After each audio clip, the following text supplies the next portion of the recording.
उत्तर प्रदेश का एक छोटा सा शहर शाहजहांपुर, शाहजहांपुर का एक छोटा सा मोहल्ला जलाल नगर, और उस जलाल नगर मोहल्ले में एक छोटा सा कमरा जहां एक युवक कुछ साल गुजारता है और साल दर साल ओशो में डूबता जाता है। किसको पता था कि वही युवक आगे चलकर एक स्थापित ओशो सन्यासी बनेगा। आज हम उपस्थित हैं एक ओशो आश्रम में, उसी ओशो सन्यासी के साथ जो उस कमरे में डूब गया था। उस ओशो सन्यासी को शाहजहांपुर के लोग प्यार से राजे कह करके पुकारते थे। आज मैं उसी राजे के साथ उपस्थित हूं। हालांकि अब जो उनके अनुयायी हैं, जो उनके साधक हैं, उन्हें राजे नहीं कहते, लेकिन अब उन्हें सखा के नाम से जानते हैं। तो स्वामी जी, आपका बहुत बहुत स्वागत है। आज आपसे कुछ कड़वे शब्द भी बोलेंगे और कुछ कड़वे प्रश्न भी पूछेंगे। दवाई हमेशा कड़वी होती जी। तो स्वामी जी, पहला मेरा प्रश्न आपसे ये है कि समाज में ये चर्चा आम है कि ओशो आश्रम साधना के नहीं बल्कि अय्याशी के अड्डे हैं। आपका इस बारे में क्या कहना है? नहीं, वो सही सोचते नहीं, मैं ये चाहता हूं कि इस बारे में खुलकर के थोड़ी चर्चा होनी चाहिए। मैं खुल के बताता हूँ जी। असल में अय्याशी की अपनी अपनी परिभाषा है। समाज में अय्याशी की एक ही परिभाषा है, जो समाज के काम नहीं आ रहा। जो व्यक्ति समाज के काम नहीं आता, समाज में अय्याश कहा जाता है। जो व्यक्ति अपनी जीवन को जीता है बिना किसी दबाव के, वो अय्याश कहा जाता है। जबकि सामाजिक जो व्यवस्था है, अगर उसकी बात करूं तो एक बच्चा जब पैदा होता है तो लोग खाना खाने आते हैं और बड़े खुश होते हैं, लेकिन वही बच्चा जब आगे बड़े होके किसी कारण से स्कूल नहीं जा पाता है तो उसके माता पिता को निंदा सहनी पड़ती है, समाज कोई सहयोग नहीं करता। लेकिन जैसे तैसे सब कुछ करके माँ बाप उसे स्कूल भेजें, समाज को कोई दिक्कत नहीं। वही बच्चा बड़ा हो जाए और उसका किसी से प्रेम हो जाए, समाज को दिक्कत है। लेकिन अगर वही बच्चा बड़ा होके अपनी जिंदगी पूरे तरीके से मन मार के और पढ़ाई करके और शादी करके जीने लग जाए, समाज को कोई दिक्कत नहीं।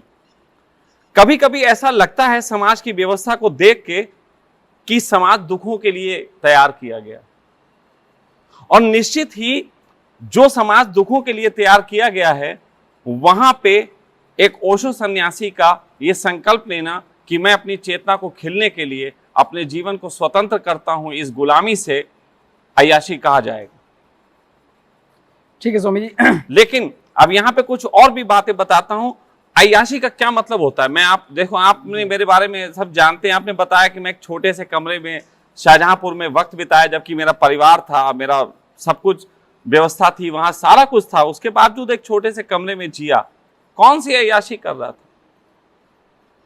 कौन सी अय्याशी कर रहा था? पेड़ों के पत्ते खा के जिंदगी बिताई, कौन सी अय्याशी की? मुझे बता दो, पूरे शहर में कोई व्यक्ति कह दे कि ये आदमी मेरे 500 रुपए लेके भाग गया, बता दो कहीं। कोई व्यक्ति ये कह दे कि इस आदमी ने कभी किसी को अपशब्द कहे खड़े होके, कभी किसी को अपमान किया। कोई व्यक्ति ये कह दे खड़ा होके कि ये व्यक्ति कभी साजिश करता था कि कैसे दूसरे को नीचा दिखाएंगे।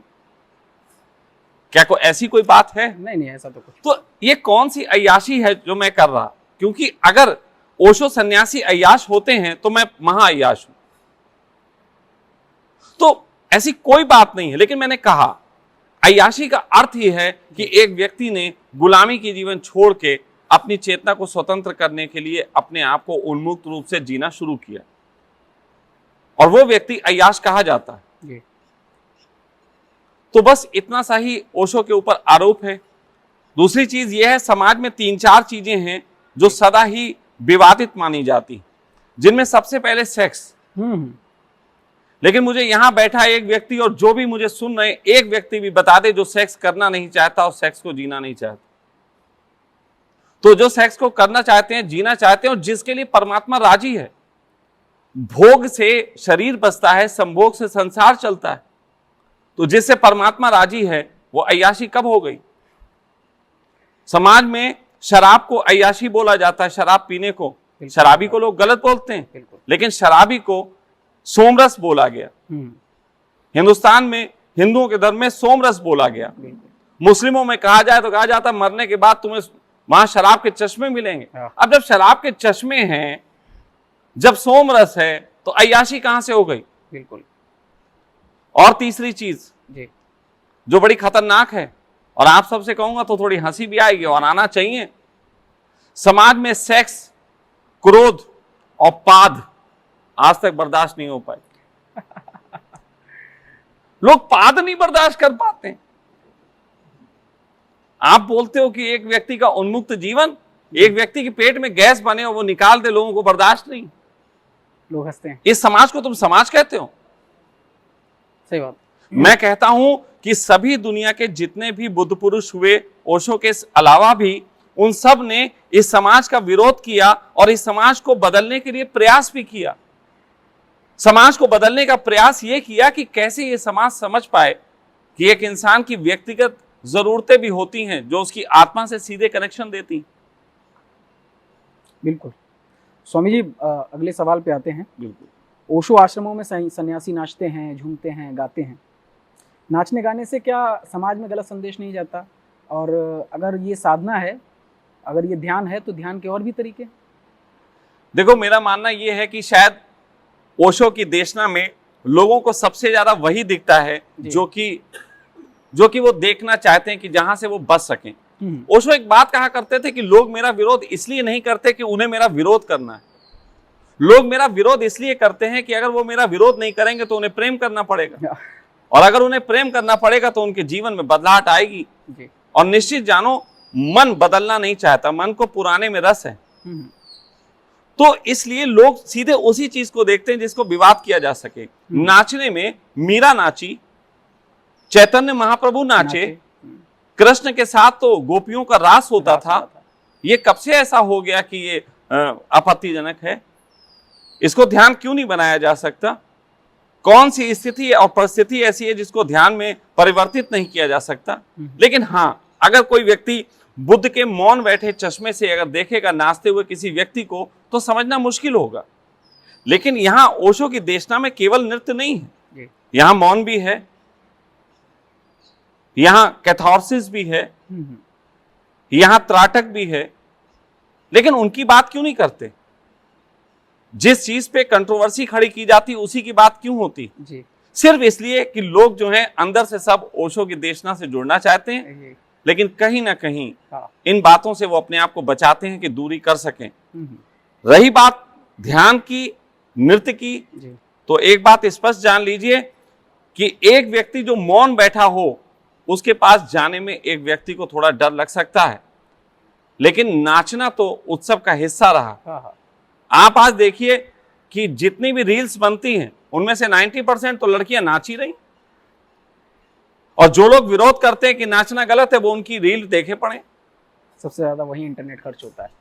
अगर किसी दिन भविष्य में ऐसा हुआ कि गूगल का एक डाटा निकल के आया कि कौन लोग किस तरीके की वीडियो देखते हैं, जैसे कि एक हिंदुस्तान के संबंध में जो अपने आप को धार्मिक देश बोलता है और बोलता है सेक्स बुरी बात है, गूगल ने एक डाटा जारी किया था कि हिंदुस्तान के 97% लोग जो हैं वो पोर्नोग्राफी में रस लेते हैं। 97% लोग इंटरनेट यूज करने वाले पोर्नोग्राफी देखते हैं। ये धार्मिक देश है। सही बात है। स्वामी जी, एक सवाल और है।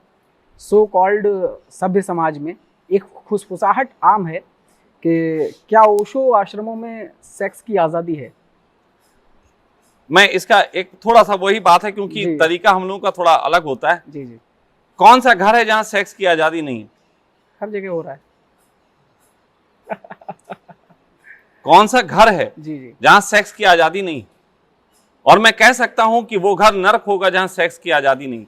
लेकिन आज़ादी का मतलब क्या है? आज़ादी का मतलब है कि आश्रम में आए लड़कियां दौड़ा दौड़ा के सेक्स किया जा रहा है। आज़ादी का कोई ये मतलब है? अरे आपके कानून में लिखा है, दो व्यक्ति अगर राजी हैं, वो प्रेम करते हैं, तो एक दूसरे के साथ सेक्स, क्या वो सो सकते हैं, कुछ भी कर सकते हैं। कानून इसके लिए राजी है। लोग आजकल जाते हैं होटल में, छुप छुप के जा रहे हैं। ओया, मैं लड़के लड़कियों से कहना चाहूंगा, कानून में ऐसे नियम है कि अगर आप कह सको कि हम यहाँ आपके होटल में आए और मुझे कमरा चाहिए, मैं सेक्स करना चाहती हूँ, तो आपके डीएम को भी वहां पे आपकी सुरक्षा के लिए 2 गार्ड खड़े करने पड़ेंगे कि आपको तंग ना किया जाए। ये लॉ है। तो जो लॉ में अपराध नहीं है वो ओशो आश्रम में अपराध कैसे हो गया? बल्कि ओशो आश्रम में तो एक और खूबसूरत बात होती है जी। आप पूना में जाइए तो वहां तो कहा जाता है HIV टेस्ट करवाइए। अब आपको लगेगा HIV टेस्ट करवाने का मतलब क्या है, क्या अंदर जाके सेक्स होगा? नहीं, वो कहते हैं कि HIV एक खतरनाक बीमारी है, कम से कम हमारे सन्यासी तो इससे बच के रहें। आने वाले समय में अगर HIV बढ़ी, जैसे ओशो कहते थे, तो ऐसा हो सकता है कि लोग अपने लड़का लड़की की शादी से पहले लड़के लड़की का HIV टेस्ट करवाएं। कई जगह ऐसा देखा भी गया। हाँ, तो बिल्कुल, तो HIV टेस्ट हो रहा है इसका मतलब सेक्स नहीं हो रहा। HIV टेस्ट एक अवेकिंग है। और रही बात ये कि देखो आज के दौर में आपको एक पोर्नोग्राफी उपलब्ध है आपके लिए।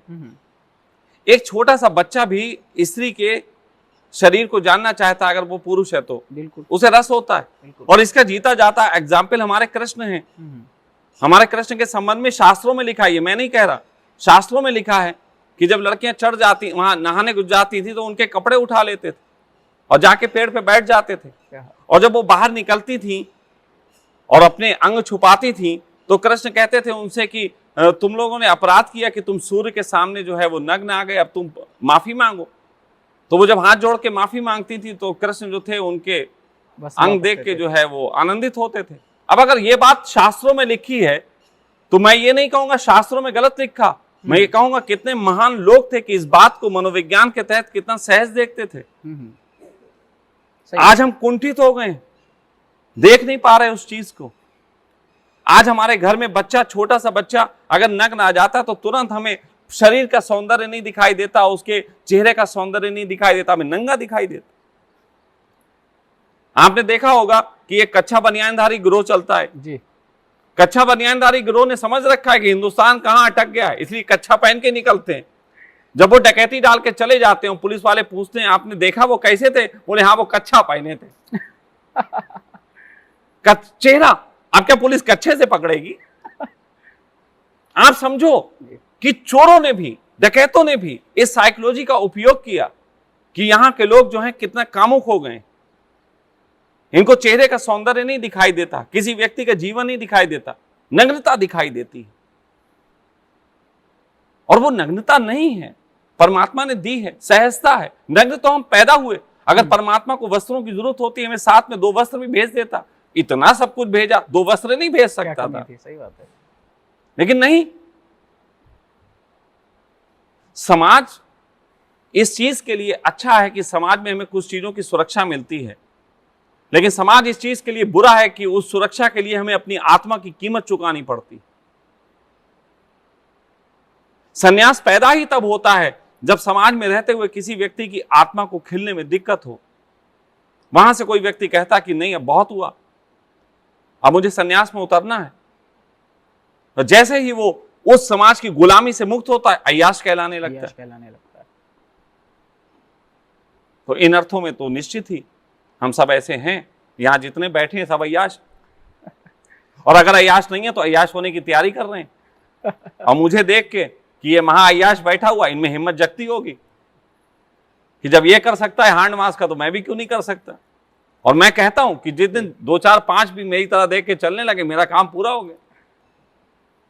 निश्चित। सखा, एक और सवाल आपसे है। ओशो आश्रमों में सन्यासी जुटते हैं, साधना करते हैं, आराधना करते हैं, किसे साधने का प्रयत्न करते हैं? आखिर कौन आराध्य है? इसमें बड़ा संशय है लोगों के बीच। ठीक है, देखो ऐसा है कि भारत में बहुत तरीके के दर्शनों की बात होती जी। हिंदू दर्शन है, बौद्ध दर्शन है, कई तरीके के दर्शन हैं। इसमें चार्वाक दर्शन भी है। दर्शन का अर्थ होता है देखने का तरीका, सिंपल सा। ध्यान का अर्थ है दर्शन।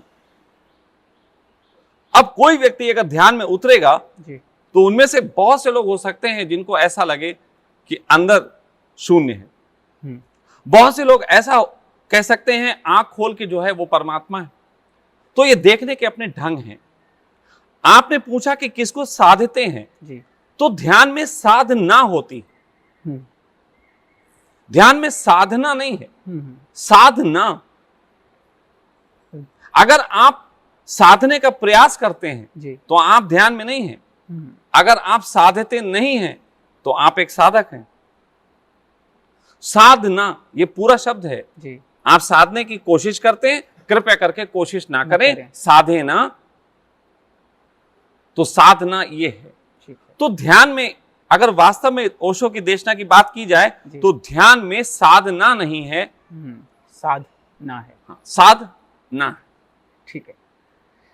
आपने, मैं कल परसों से एक चीज़ देख रहा हूँ, 4 एकड़ ज़मीन में लगभग आपका आश्रम है, प्रवेश भी निःशुल्क है, आपने सबके भोजन और शयन की भी व्यवस्थाएं की हैं। तो इसके पीछे कैसे चलता है सिस्टम, और इसके संचालन के लिए पैसा कहाँ से आता है? सबसे बड़ा तो मेरे अंदर खुद ये सवाल उत्पन्न हो रहा है कि इसको मेंटेन कैसे किया जाएगा। देखो, मैं आपको एक बड़े मजे की बात बताता हूँ। इस बात को समझने के लिए आपको फिलोसफिकल कुछ चीजें समझनी पड़ेंगी। जी। जैसे आपने बताया कि मैं एक छोटे से कमरे में बहुत वक्त रहा। जी बिल्कुल। तो एक जमाना था जिस समय मैंने संन्यास लिया, तो उस समय मेरे पिताजी ने मुझसे एक बात कही। एक दिन मेरे पिताजी ने मुझसे ये बात कही कि जिस दिन खाने को नहीं मिलेगा उस दिन सब ध्यान भूल जाओ। मैंने कहा यार बात तो ठीक कह रहे हैं, तो क्या करूं? तो पहले मुझे लगा कि ये इसलिए कह रहे हैं कि इनका काम है, तो मैंने कहा फिर मैं अपना अलग काम कर लूंगा। तो मुझे थोड़ा चिंतन करने पे पता लगा कि अगर मैं अलग काम कर लेता हूं तो जो मेरे ग्राहक होंगे वो मेरे भगवान हो जाएंगे, वो मेरे बाप हो जाएंगे, वो मुझसे यही कहेंगे। तो मुझे एक फिलॉसफी समझ में आई कि जो व्यक्ति खाने को देता है वो बाप, जो व्यक्ति खाने को देता है वो बाप। तो मुझे उसी दौरान एक पुस्तक ओशो की थी, कोई उपनिषद था, मुझे याद नहीं, शायद निर्वाण उपनिषद था या कैवल्य था, कोई था। एक सन्यासी के यहाँ बैठे हुए थे, मैं अचानक किताब पलटी तो वहां पे एक शब्द लिखा हुआ था कि जो व्यक्ति पितृहंता नहीं हो सकता वो धार्मिक नहीं हो सकता। अब हंता का मतलब क्या है? हत्या कर दो, चाकू मार दो?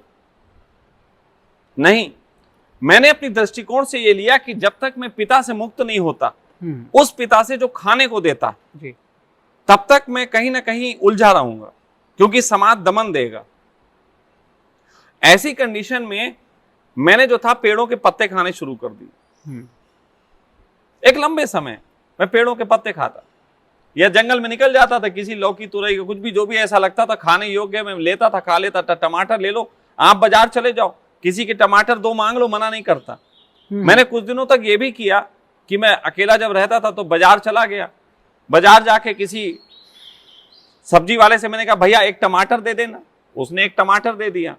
फिर मैं थोड़ा आगे बढ़ता था, उससे कहता एक आलू दे दो, वो एक आलू दे देता था। पैसे नहीं लेता कोई, एक आलू एक टमाटर के कोई पैसे नहीं लेता। हिंदुस्तान में आज भी चलता, बाबाओं का बड़ा सम्मान। तो किसी से भिंडी ले ली, किसी से कुछ ले लिया, 4-6 चीजें लाया और कुकर में डाला, पानी डाला, बॉयल मारा, उसके बाद कुचला, नमक मिलाया और खा गया। Protein diet.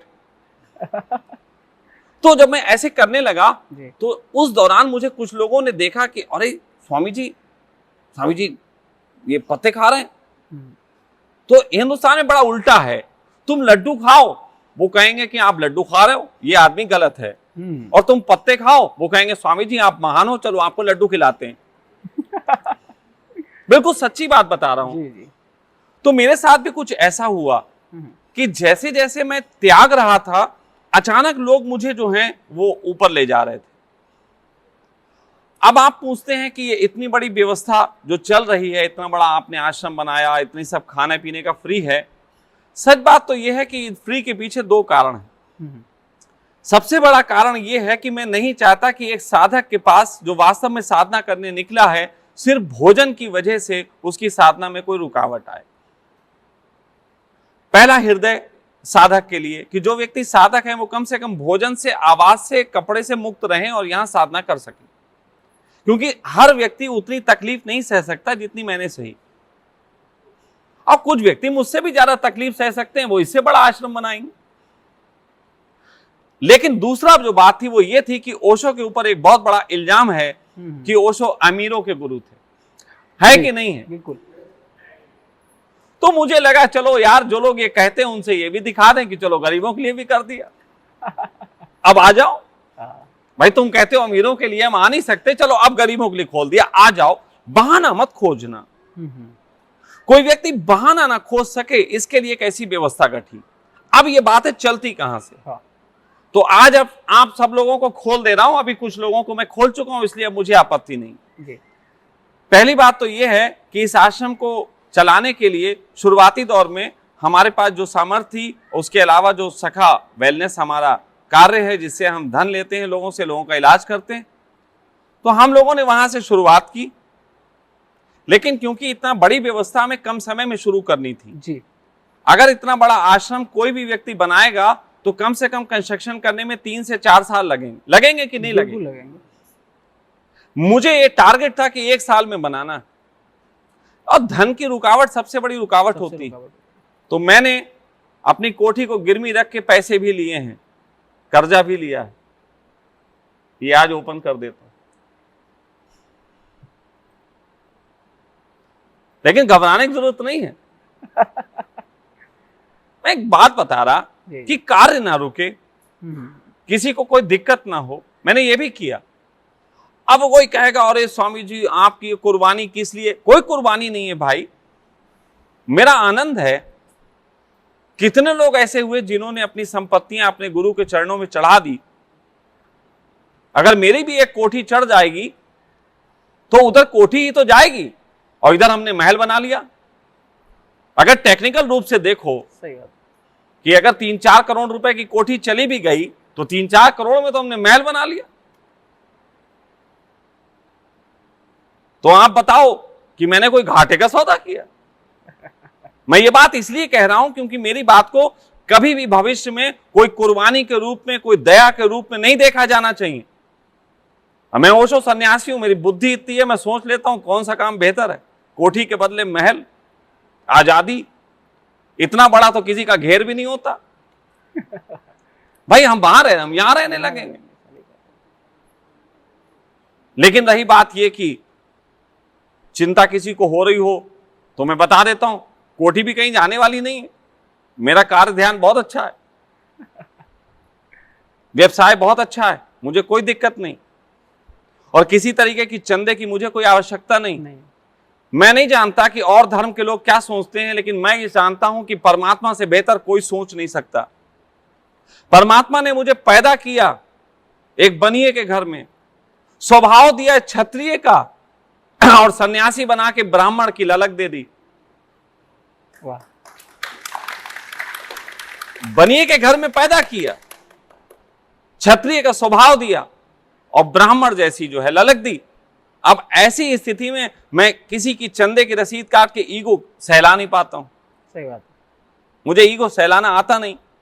बहुत दिनों तक मैं आश्रमों में ऐसी दूसरों के यहाँ काम करता रहा कि बनाता रहा कि भैया अपने पास तो व्यवस्था है नहीं। फिर एक दिन दिव्य विचार आया कि परमात्मा ने मुझे बनिए के घर क्यों पैदा किया। फिर मैंने अपने अंदर के बनिए को जगाया, एक कार्य फैलाया, और यहां देखो कैसा तमाशा इकट्ठा हो गया। सीधी सी बात है, परमात्मा की आवाज सुनी मैंने। क्षत्रिय का स्वभाव जिंदा है, झुकूंगा किसी के आगे नहीं, हाथ नहीं फैलाऊंगा, आदेश देता हूं। ऐसा नहीं है कि कुछ लोगों को अगर मैं बोल दूं तो वो यहां धन नहीं दे सकते। बहुत लोग पढ़े हैं जो धन देना चाहते हैं, वो कहते हैं आप एक बार कह तो दीजिए, और 1-2 लोगों ने दिया भी। लेकिन मैं आदेश से लेता हूं। मैं किसी से धन लेने के बाद ये नहीं अरे आपका बड़ा धन्यवाद, धन्यवाद किसी का नहीं, दे गए हो ठीक है, पैरों में डालो और पैर छू के जाओ। यही तरीका है। भारत देश ऐसा देश नहीं है जहां पे आप किसी गुरुओं को सहयोग करते हैं तो गुरु थैंक यू बोले जी। ये पश्चिम की परंपरा है। जब किसी व्यक्ति को कोई धन का सहयोग करता तो थैंक यू बोलते हैं। भारत की परंपरा है कि जो व्यक्ति धन देगा वो चरणों में सर भी रखेगा। धन दे रहा है लेकिन अहंकार नहीं फुसलाया जाएगा, बल्कि धन जो देगा उसका और अहंकार गिराया जाएगा। मैं उसी परंपरा को आगे बढ़ा रहा हूं, थोड़ा नए ढंग से बढ़ा रहा हूं। बिल्कुल, तो यह है सारा राज खोल दिया आज मैंने। अब किसी के दिमाग में भ्रम ना रह जाए कहां से आ रहा क्या आ रहा।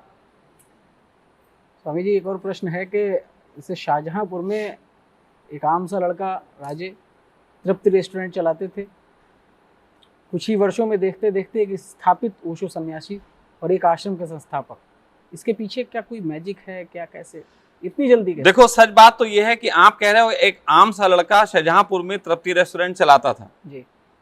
पहली बात तो यह है कि वो आम सा नहीं था, तभी चला पाया। जी आम सा कहां चला पाता। जी और वो आम सा क्यों नहीं था? क्योंकि वो उस रेस्टोरेंट से पहले ही सन्यासी हो चुका था। तृप्ति रेस्टोरेंट, जिसको शाहजहांपुर में लोग जानते हैं, और अब तो पूरे हिंदुस्तान के हर कोने कोने में ऐसे रेस्टोरेंट हैं, तो तमाम। उस रेस्टोरेंट को एक सन्यासी ने शुरू किया था। मुझे अभी भी याद है कि मेरे पिता, मैं सन्यास ले चुका था, खाली फकीरों की तरह घूमता था, मौज करता था। एक दिन बैठा हुआ और मेरे पिता मेरे पास आके ऐसे रुके, मैं बैठा था और मेरे एक मित्र थे मेहता, विजय मेहता, हम दोनों बैठे हुए थे। तो मेरे पिताजी आके रुके साइकिल से और ऐसे ही कहने लगे, तुम लोग हरामखोरी के अलावा कुछ करोगे कि नहीं करोगे? तो हमने कहा हम कुछ कर सकते हैं, लाओ कुछ पैसे ऐसे दो तो कुछ काम भी कर लें, हम कोई हरामखोर नहीं है, हम तो ओशो के सन्यासी हैं। तो उन्होंने जेब से जो था वो ऐसे करके 1500 रुपए पड़े होंगे, ऐसे करके निकाले और फेंके, ऐसे करके ले कुछ करके दिखाओ। मात्र 1500 रुपए कोई व्यक्ति आपके सामने डाले, आप क्या कर सकते हैं? मुझे बताइए, मुझे बताइए क्या कर सकते हैं? मैंने मात्र 1500 रुपए से वो रेस्टोरेंट स्टार्ट किया, तृप्ति रेस्टोरेंट। मात्र 1500 रुपए से घर के बर्तन उठाए। एक अमर टेंट हाउस मेरे मित्र का था, वो सुन रहा होगा, वीडियो देखता है, तो उसके यहां से मैंने मेजें ले ली। जो हलवाई रखा उससे कहा अपना बारदाना उठा लाना। बस जगह मेरे वो पिता की थी, खाली पड़ी थी, उस पर रेस्टोरेंट शुरू किया। निश्चित ही वो धीरे धीरे बढ़ा और बहुत बढ़ा। मैंने उसी रेस्टोरेंट से 10,000 रुपए पर डे की अर्निंग की। 1500 से शुरू किया और 10,000 पर डे की। चमत्कार तो था, लेकिन हो रहा था, हकीकत में हो रहा था। लेकिन दुनिया को चमत्कार देखे नहीं जाते। दुनिया चमत्कार देखती है, अगर वो चमत्कार किसी के अहंकार को ठेस पहुंचाए तो तुरंत ही उस चमत्कार को तोड़ने लगती। और यदि आपकी मान्यताओं को बढ़ावा दे तो आप भी फिर जो है वो गणेश को पानी पिलाने और दूध पिलाने निकल पड़ते हैं। तो मेरा जो चमत्कार हो रहा था वो लोगों को हर रहा था, इसीलिए वहां पे कंट्रोवर्सी थी। मुझे उम्मीद है आप वो भी बात जरूर पूछोगे। जब आप तृप्ति रेस्टोरेंट का सब संचालन करते थे तो आए दिन पुलिस भी आती थी, कई बार आपको 5 बार सदर बाजार थाने भी ले गई। थाने के गेट तो पे मारा। ऐसा क्या करते थे कि पुलिस आती थी बार बार? भाई पुलिस आती थी पैसा लेने, हम पैसा नहीं देते थे। देखो ऐसे बात समझो, मैं एक रेस्टोरेंट चला रहा हूं शाहजहांपुर में, 10,000 रुपीज पर डे मेरी इनकम है, महीने के 3 लाख रुपए। कब? सन 2000 में मैं 3 लाख रुपए कमा रहा हूं, तो पुलिस को तो दिखेगा कुछ मिलना चाहिए, और मैं कोई गलत काम कर नहीं रहा। तो एक बार क्या हुआ कि मेरे रेस्टोरेंट में ऐसी खुला रेस्टोरेंट था, अंदर बैठे हुए कुछ कपल बैठे होंगे, वो किस कर रहे थे, किस। 2 पुलिस वाले आए और उन्होंने देखा, अंदर जाकर लेंगे, अरे ये तो व्यभिचार हो रहा। तो मैंने कहा क्या हो गया? बोले वहां 2 लोग बैठे हुए किस कर रहे। तो मैंने कहा वहां और भी लोग बैठे हुए, किसी को व्यभिचार नहीं दिख रहा, आपको क्यों दिख रहा? बोले गलत काम है। तो मैंने उनसे कहा कि एक बात तो मैं आपसे कह देता हूं कि अंबेडकर ने सेक्स के ऊपर तो लिखा है जी कि कहां कहां सेक्स अपराध है, लेकिन किस के ऊपर उन्होंने कुछ नहीं लिखा। तो पहले तो संविधान में किस के ऊपर लिखो। आप समझो, यही बिल्कुल डिट्टो इन्हीं वर्ड में मैंने कहा कि संविधान में जाओ और किस के ऊपर कुछ लिखो, और जिस दिन संविधान में कुछ लिख लेना तब मेरे पास किताब लेके आना। मैंने आज तक कभी गैर कानूनी काम नहीं किया। मैं गैर सामाजिक व्यक्ति हूं, 100% गैर सामाजिक मुझे कह सकते हैं, लेकिन मैंने कभी गैर कानूनी काम नहीं किया। अगर कानून की किताब में यह भी लिख दिया जाए कि लाल कपड़े पहनना अपराध है तो मैं उतार दूंगा। लगेगी बड़ी शौक बात, लेकिन संविधान ऐसा नहीं लिखेगा, क्योंकि मुझे मालूम है आज भी हिंदुस्तान के अंदर अगर सबसे ज्यादा मानवतावादी सोच कहीं किसी किताब में है तो वो संविधान में है। निसंदेह संविधान से ज्यादा मानवतावादी सोच किसी किताब में नहीं।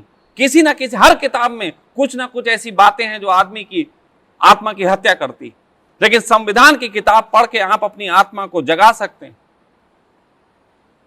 तो वहां पे जब ये बात हुई तो उन पुलिस वालों को मैंने भगा दिया। अब आप समझ सकते हो पुलिस वालों को भगाओगे तो क्या करेंगे। वो मेरे पास एक ऑफर आया, 10,000 रुपए महीना दीजिए। मुझे साफ दिख गया कि अगर मैं इन पुलिस वालों को आज 10,000 रुपए दूंगा तो कल ये मेरे पास आके बैठ के इसी रेस्टोरेंट में कहेंगे मुझे दारू भी पीनी है और परसों यहाँ पे जो प्रेमी प्रेमिका बैठते हैं, कपल बैठते हैं, ये उनको भी छेड़ेंगे और मैं कुछ नहीं कह पाऊंगा क्योंकि मेरी आत्मा बिक गई होगी। इसलिए मैंने पहले दिन ही इनकार किया कि मैंने कहा कोई गलत काम जब किया नहीं तो पैसा भी दूंगा नहीं। और इस बात के लिए मुझे 5 बार थाने के गेट पे 2-2 घंटे टॉर्चर किया गया। मैं बेहोश हो जाता था, उठा के फिर मारते थे। मैं आपको और आगे की बातें बता रहा हूं, 5 बार। और मेरे ऊपर कोई केस नहीं। 294 क्या होती वो बता दूं। 4-5 दफाएं होती पुलिस वालों के पास कि किसी भी व्यक्ति को आप अंदर कर सकते हैं। अंदर करने का मतलब मैं अगले तुरंत ही जमानत हो जाती थी। अंदर का मतलब जेल नहीं जाना पड़ता। तो 294 में वो ऐसे लिखते थे। अब देखो ऐसे लिखा जाता था, एक दिन एक पुलिस वाला तृप्ति रेस्टोरेंट के पास से गुजरा तो उसका मन किया कि चाय पी लें। वो वहां अंदर गया, चाय पीने गया, बैठा था तो वहां पे 1-2 लड़कियां बैठी हुई थी। तो होटल का स्वामी मैं उस लड़की से कह रहा हूं कि और डार्लिंग क्या हालचाल हैं। इस बात को सुन के वो पुलिस वाला उस होटल स्वामी को पकड़ लाया। ये लिखा होता था यार। मुझे तो यार वो लड़की नहीं मिली जो बता दे मैंने छेड़ा जिसे। मुझे छेड़ने की जरूरत ही नहीं है, मुझे ही लड़कियां इतनी छेड़ती हैं। अभी भी बता दूं सुबह से 3-4 छेड़ चुकी। हाँ, मैं छेड़खानी तो मेरे साथ चलती है। कभी कभी तो लड़के छेड़ जाते हैं जब वो पीछे से देखते हैं लंबे बाल। वो आगे मोटरसाइकिल लाते हैं तो उन्हें पता लगता है गलत जगह रॉन्ग नंबर डायल कर लिया। तो बात ऐसी है कि मेरा जो साहस था, और वो समझो कि 10,000 रुपए देने को राजी नहीं हुआ और 3 लाख रुपए महीने के तबाह कर दिए।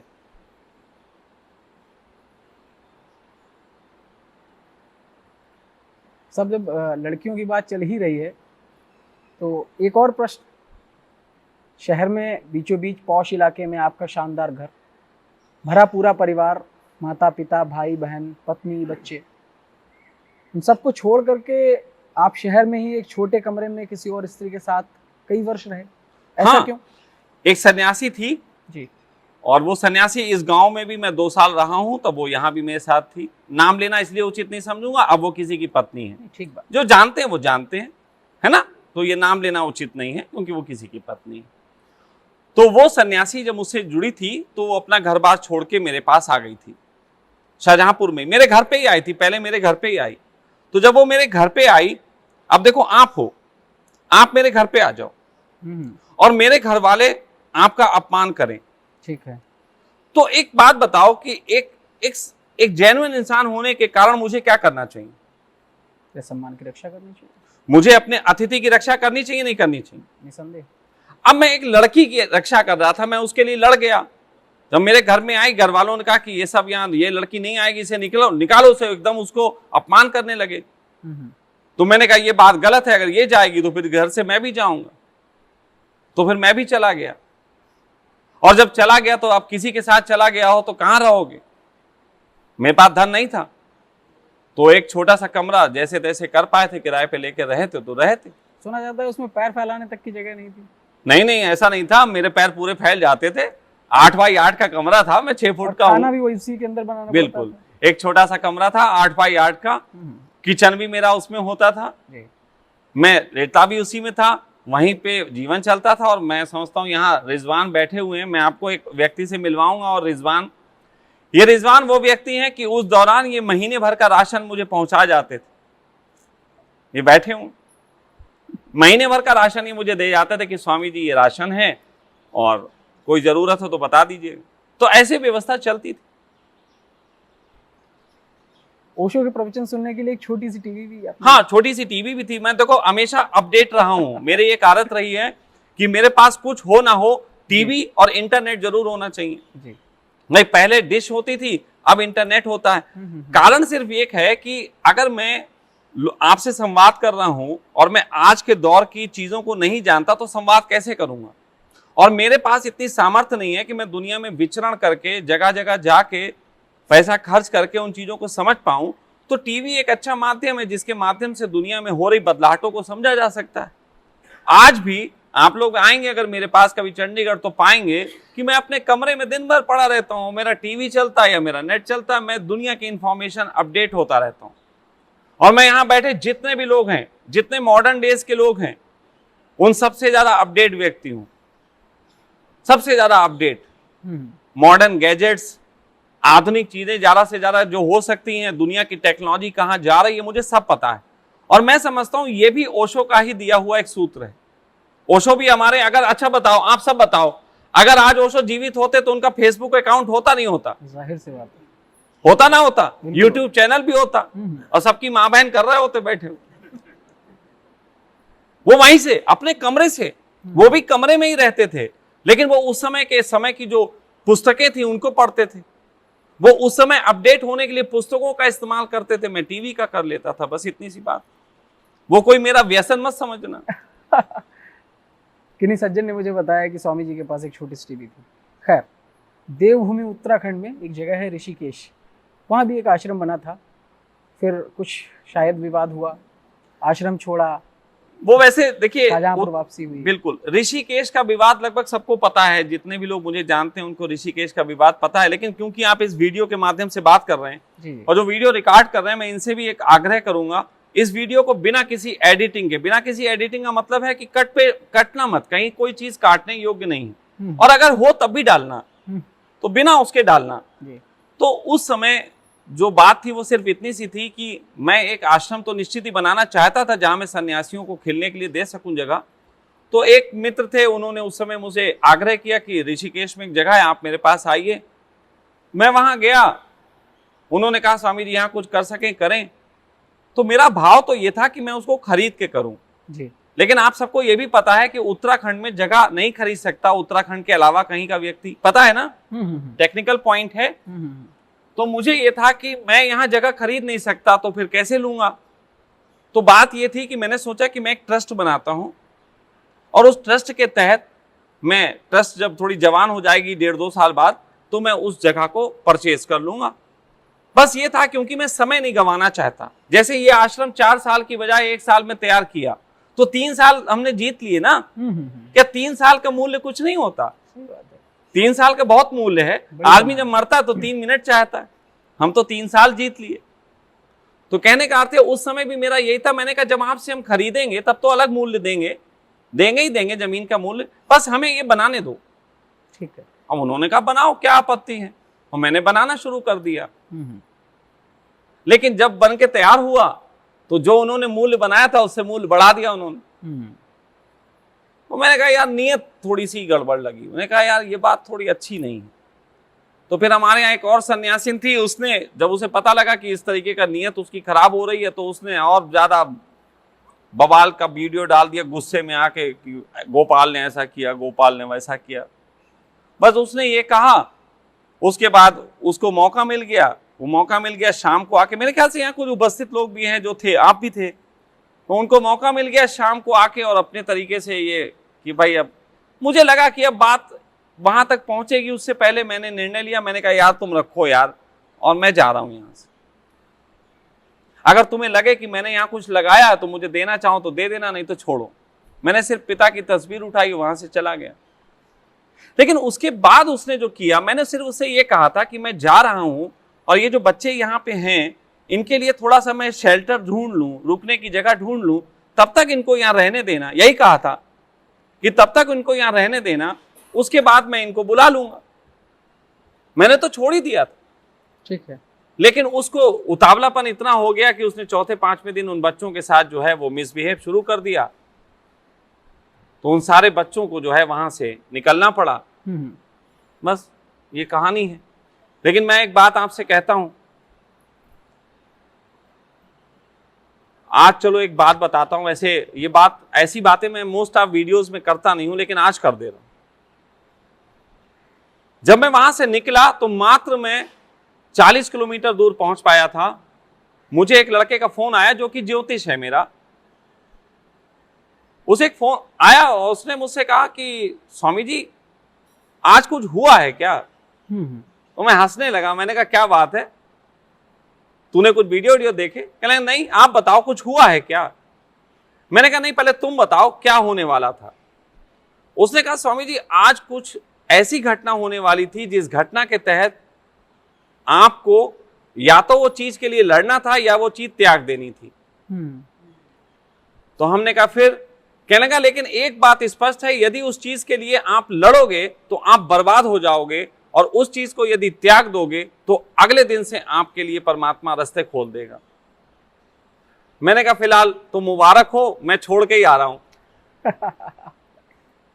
तो उसने मुझसे कहा, बहुत हंसा। अब देखो, एक व्यक्ति, इतना बड़ा नुकसान हुआ, रहने को जगह नहीं, इतने पैसे नहीं कि मैं कहीं रह लूं जाके, और वो हंस रहा है, वो कह रहा है अब मजा आ गया। आपने जो किया है ना, बस एक द्वार खोल दिए आपने अस्तित्व के।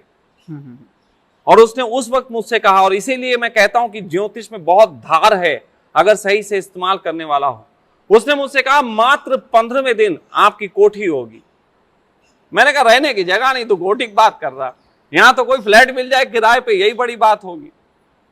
लेकिन दोस्तों, मात्र 15वें दिन मैं वो कोठी में था, ठीक 15वें दिन। और मात्र 3 साल बाद, कि 3 साल पहले मेरे पास रहने को छत नहीं थी, और 3 साल बाद यहां 250 लोगों के रहने के लिए छत बना रहा हूं। वाह, मात्र 3 साल। परमात्मा चाहता है, मैं अभी एक बात कह रहा हूं और मेरी इस बात को भविष्य लिख ले, अहंकार नहीं है, मैं तो साफ बात कह रहा हूं। आपने देखा है मेरे मंच पे मेरे बैठने का रूप, कि मैं जो हूं बहुत सख्त हूं, मुझे बिल्कुल क्रीम पसंद आती है, मुझे बिल्कुल एकदम प्योरिटी पसंद आती है। मैं ये कह रहा हूं कि अस्तित्व चाहता है कि रजनीशपुरम बने। शशांक नहीं चाहता था कि रजनीशपुरम बने, लेकिन अस्तित्व चाहता था कि शशांक ही रजनीशपुरम बनाए, और बनाया। शशांक नहीं चाहता कि रजनीशपुरम, क्योंकि उसे कहीं ना कहीं जिस तरीके के ओशो सन्यासी हरकत दिखा रहे हैं पसंद नहीं आती। आज मैं सबके सामने बोल रहा हूं कि ओशो के सन्यासी जिस तरीके की टुच्ची बातों में फंस गए, पसंद नहीं आता मुझे। लेकिन अस्तित्व चाहता है नहीं, तू ही बात करेगा, तू ही समझाएगा, वो हैं तो तेरे भाई। भटके हैं, नहीं समझ रहे हैं, लेकिन हैं तो मेरे भाई।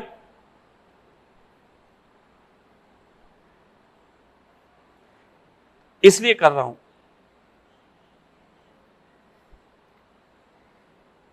सखा, कई विषयों पर आप बहुत बोल्ड होते हैं, बहुत मुखर बोलते हैं, तो आप समाज में जागृति लाना चाहते हैं, या इसे बहुत से लोग पब्लिसिटी स्टंट भी समझते हैं? तो इस विषय में आप क्या कहना चाहेंगे? ये एक्चुअली क्या है, इतना खुल करके क्यों बोलते हैं आप? देखो यार, अब वही बात है।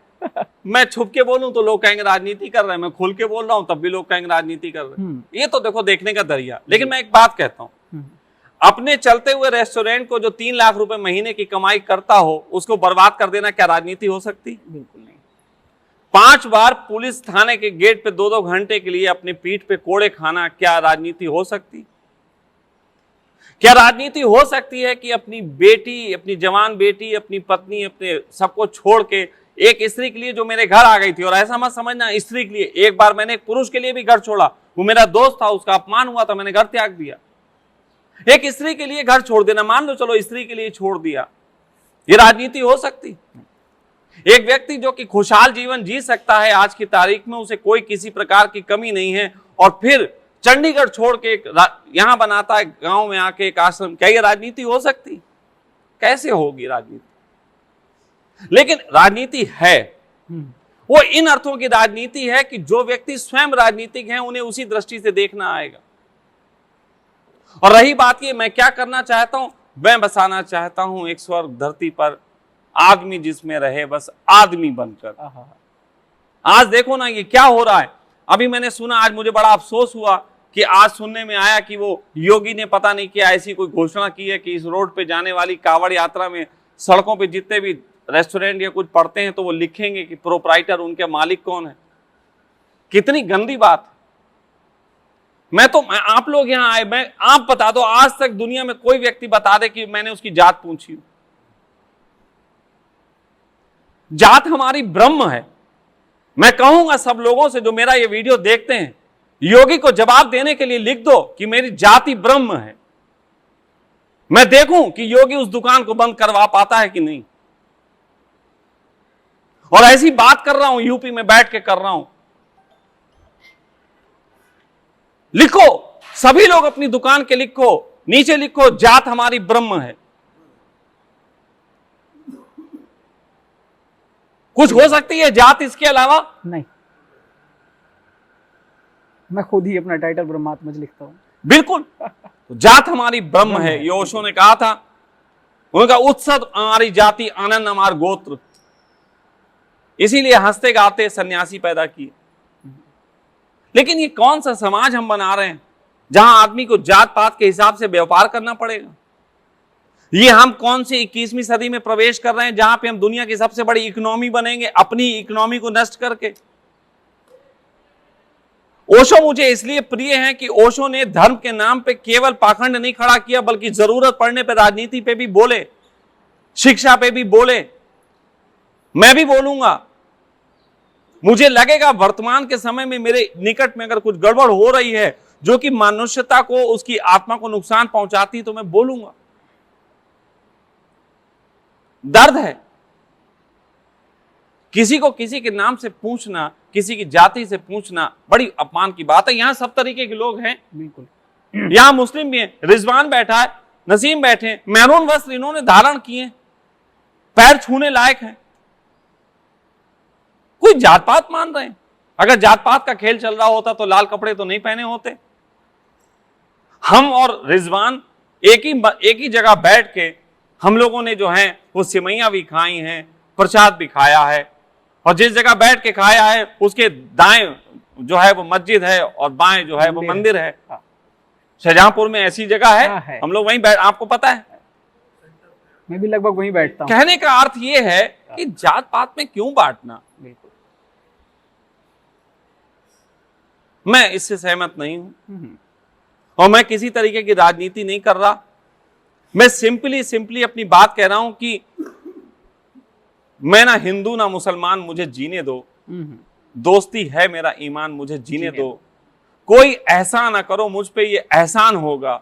सिर्फ इतना करो एहसान, मुझे जीने दो। वाह, जीने दो भाई, इतना काफी है। जो आदमी अभी मानव नहीं हो पाया, इंसान नहीं हो पाया, वो हिंदू नहीं हो सकता। जो आदमी इंसान नहीं हो पाया वो मुसलमान भी नहीं हो सकता। सच बात तो यह है कि हिंदू और मुसलमान ये मार्ग हैं जिन पे चल के हम इंसान बनते हैं। क्या बात है। हिंदू और मुसलमान तो मार्ग हैं, ये कोई मंजिलें थोड़ी ना। इन पे चल के कोई सच्चा हिंदू होगा तो इंसान हो जाएगा, कोई सच्चा मुसलमान होगा तो वो इंसान हो जाएगा। तो बस इतना सा ही तो संदेश है, और क्या है। और मैं तो किसी को इनविटेशन नहीं दे रहा, इंफॉर्मेशन ही दे रहा हूं। सही बात है। अब शाहजहांपुर में बहुत से लोग ये कह रहे हैं कि मुझको बताया नहीं। बिल्कुल, मेरे मित्र कई नाराज हैं कि आपने मुझसे नहीं कहा। कई लोग हैं। मेरे दामाद ने मुझसे कहा क्या आपने बाबा मुझसे कहा नहीं आना। मैंने कहा बेटा कहूंगा तो नहीं, आना हो तो आ जाना। सही बात है। सखा, आपके वीडियोस में शैंपेन, रेड वाइन, बियर के ग्लासेस स्पष्ट तौर पे देखे जा सकते हैं। तो क्या आप नशे के समर्थक हैं या ऐसा कुछ है? देखो, एक बहुत अच्छी सी बात कहूंगा आपसे। जी। मैं अगर बियर खोल के किसी दिन बैठ जाता हूं, उस दिन दिव्या बहुत खुश होती है। उसका कारण ये नहीं है जी कि दिव्या मुझे नशे में देख के पसंद करती है, बल्कि दिव्या को पता है कि 2 चुस्की मारेगा फिर छोड़ देगा, अगले दिन दिव्या उसी बियर से बाल धोएगी। इतना नशा करता हूं बस मैं। वाह वाह।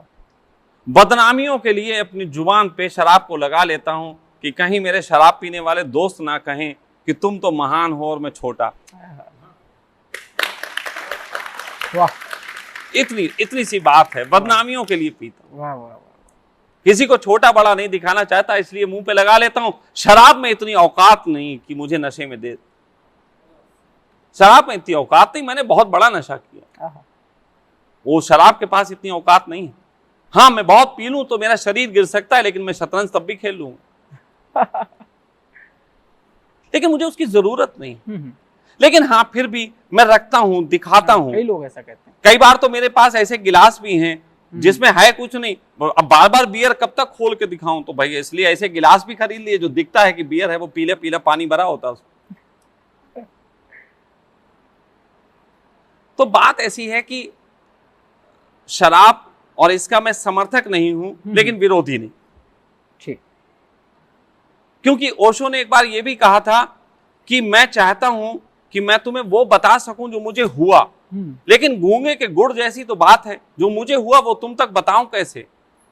तो मैं ऐसे प्रयास करता हूं, नचाता कूदाता फंदाता, ये करता वो करता, चीखो चिल्लाओ कि किसी तरीके से तुम्हें ये आभास हो जाए कि जो मुझे हुआ है तुम उसको महसूस कर सको। तब ओशो ने एक जगह कहा था कि अगर मेरा बस चले तो मैं लोगों को एक बार शराब भी पिलाऊं, ताकि कम से कम एक बार पी के देख लो, हो सकता है तुम्हें इसी में परमात्मा के दर्शन हो जाए। आखिर सोमरस ऐसी तो नहीं कही गई, कोई तो कारण होगा। और रही बात दूसरी, सन्यासी को भी शराब एक आध बार तो पी के देख ही लेनी चाहिए, ताकि कम से कम उसे पता लग जाए तो उसका होश कितना। इन अर्थों में टेस्टिंग के काम भी आती। हाँ, मैं ऐसे तांत्रिक सन्यासियों के बीच रहा हूं जो लोग अपने आनंद को और अपनी प्रज्ञा को टेस्ट करने के लिए जो है शराब को पीते हैं और देखते हैं कि कितनी पीते हैं और उनका कितना होश बरकरार रहता है। ऐसे भी लोग हैं। लेकिन मुझे वो शराब नहीं पीनी जो मुझे गुलाम बना लेती हो। उस मैं से नहीं, मतलब दिल जिससे हो बेगाना, मकसूद है उस मैं से दिल ही में जो। तो बात तो ये है कि पियो, लेकिन तुम पियो।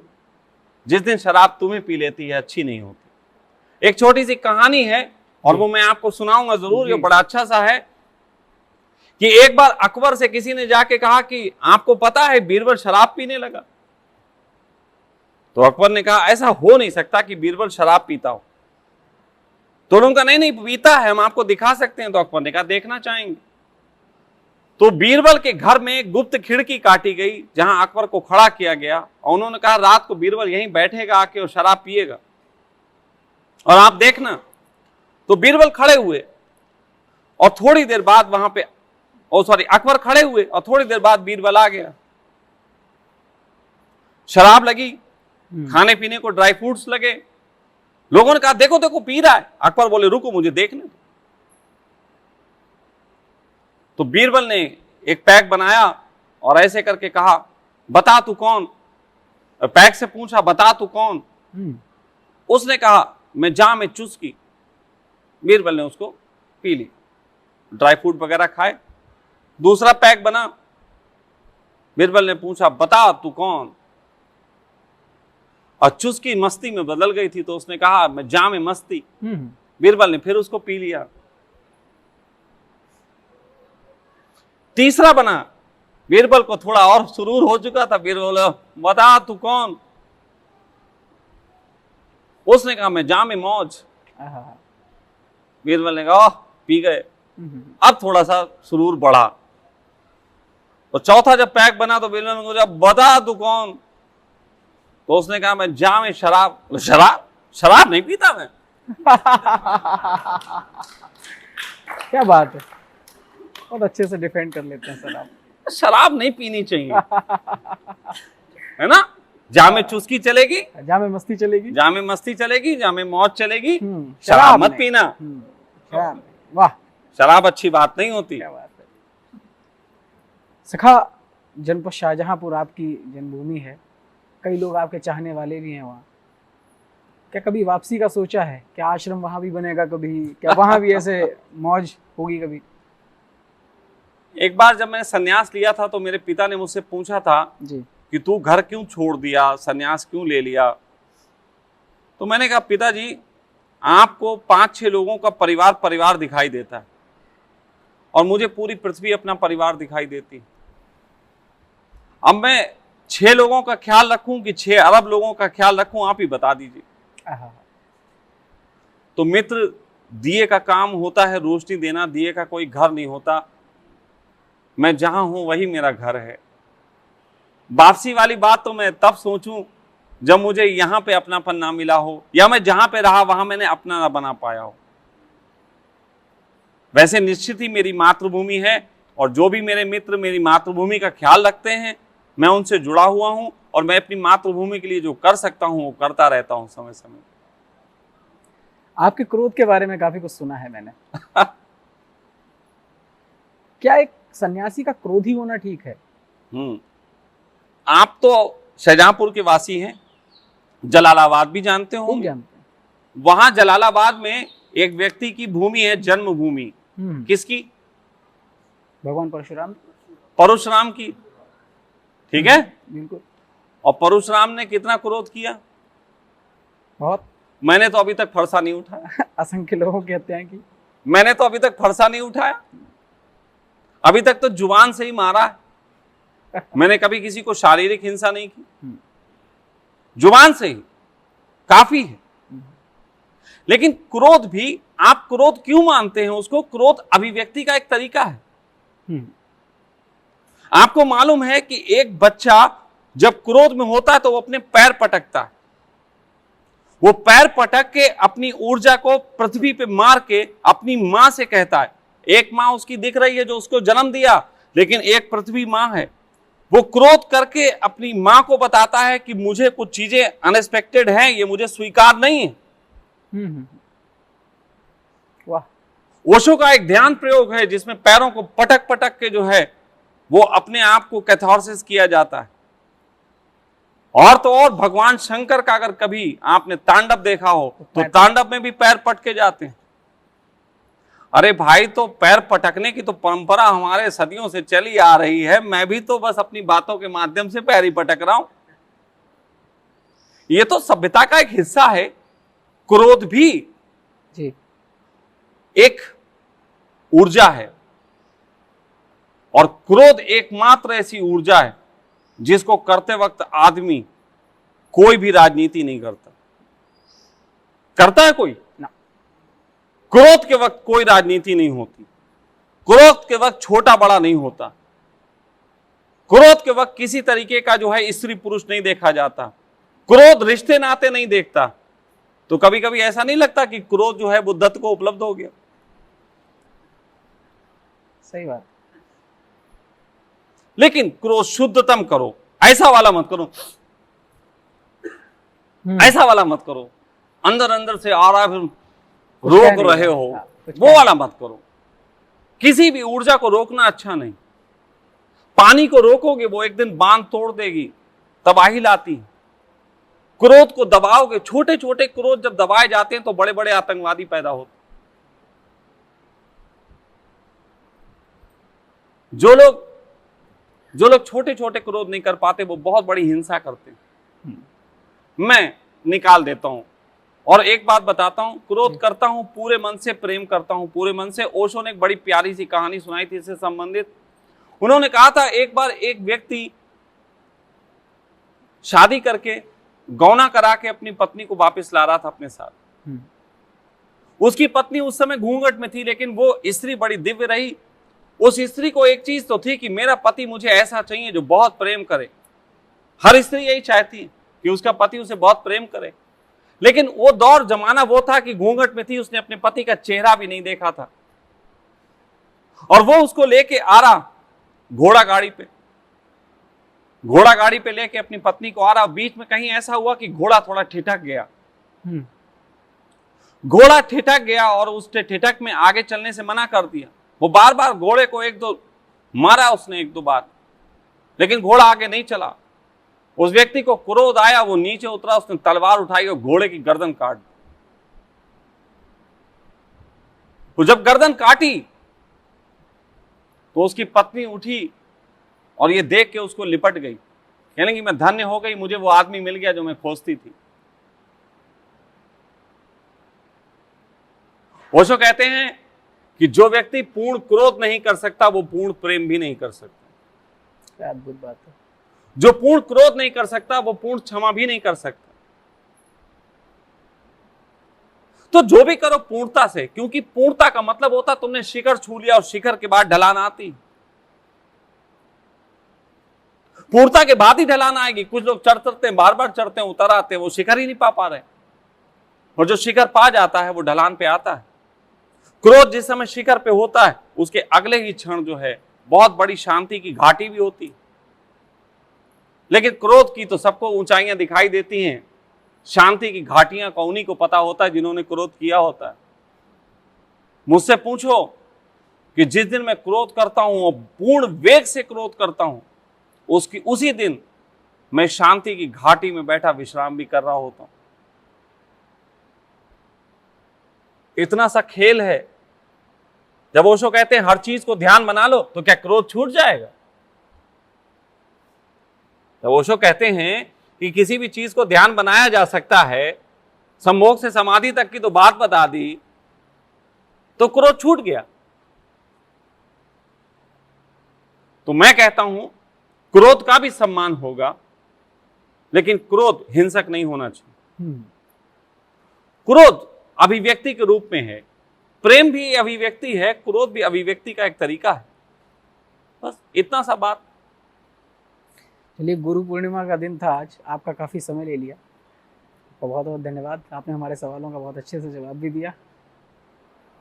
शाहजहांपुर आपका हमेशा इंतजार करेगा। नहीं, शाहजहांपुर में आता रहता हूँ निश्चित ही, जब भी मौका मिलता है मैं जाता हूँ। मुझे अपनी भूमि से प्रेम है, लेकिन वापसी जैसा, वहां रहने जैसा वहाँ थोड़ा अभी इरादे नहीं है, लेकिन हाँ, उस शाहजहांपुर के लिए कुछ करने का इरादा है जी। अगर संभव हुआ तो भविष्य में रजनीशपुरम तो शाहजहांपुर में भी बनना चाहिए। मेरी मातृभूमि है, वहां इसकी ज्यादा जरूरत है, और वहां ज्यादा क्रोधी लोग हैं।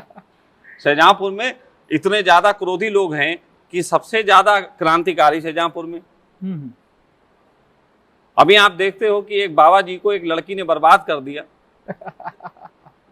वो भी शाहजहांपुर की, मेरे जैसा व्यक्ति भी शाहजहांपुर का।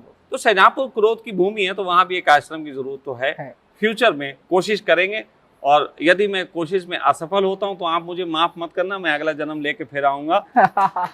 लेकिन इस जन्म में ही कोशिश है कि मैं निपटा के जाऊं, दोबारा ना आना पड़े। बहुत धन्यवाद।